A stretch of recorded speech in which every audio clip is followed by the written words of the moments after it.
Hey guys, my name is Asian Psycho, and it's time for the first episode of Combat Arms in Depth. Oh wait, I already made the first episode, whoops.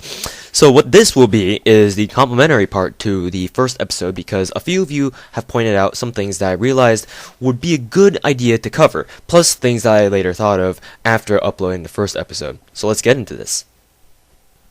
First things first, because one of my clanmates in ToTheIdiotMobile kindly pointed out to me that I should demonstrate the movement mechanics, you know who you are, I will do so now.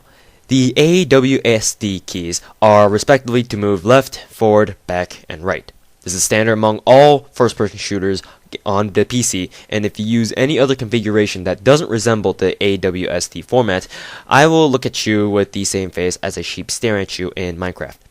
To jump, tap the space key. To sprint, press and hold the shift button. Combat Arms works differently than other FPSs in that to sprint, you must hold down that shift button. This also applies to other games such as Blacklight Retribution and Battlefield 3. But for those of you who come from Call of Duty backgrounds on a PC where you can simply press the shift button and let go and your character would still be running, it's a little different here at Combat Arms. Do note that if you stop sprinting while in midair, your movement will begin to behave as if you never sprinted. So if you need to reach a place where it's gonna take quite a jump to access, hold down that shift key. Another thing to note about sprinting is that when you run out of sprint stamina, you must let go of that shift key to begin regaining your sprint stamina. Your sprint stamina can be seen in a horizontal bar underneath your HP and AP indicators on the lower left corner of your HUD. The longer you sprint, the more stamina it consumes, and the bar will decrease to the left correspondingly. Different gear will affect the rates at which the stamina bar refills and depletes, but this will be covered in a future episode regarding gear.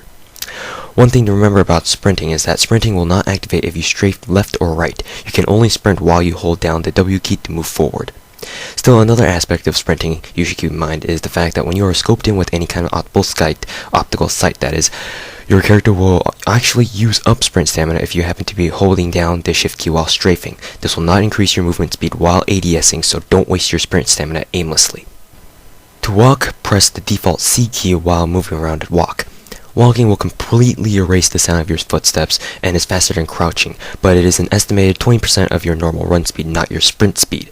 To crouch, press the default control key and your character will crouch. Crouching will actually or usually improve your weapon's recoil spread, but certain guns like the AK-74M and the FG-42, crouching will actually make your fire spread slightly bigger.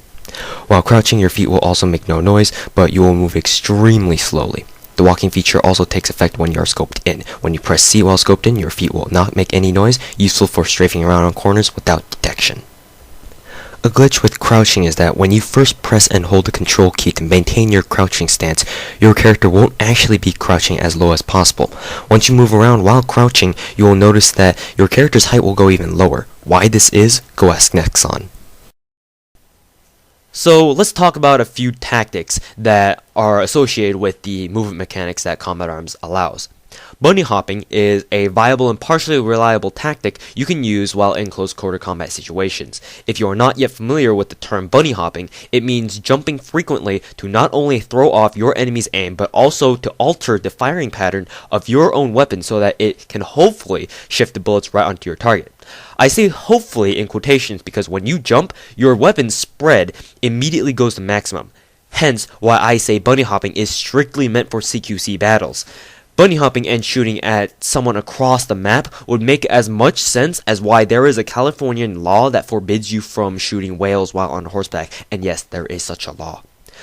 But more often than not, your bullets will reconfigure themselves onto your target if you are close enough. This may be a double-edged sword to use, however, I recommend bunnyhopping only with assault rifles as their spreads can get out of hand in CQC situations, unlike the spreads on submachine guns which relatively stay the same in close quarter combat situations.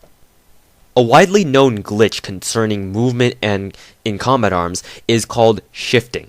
This is predominantly seen in knife or melee only matches for the following reason.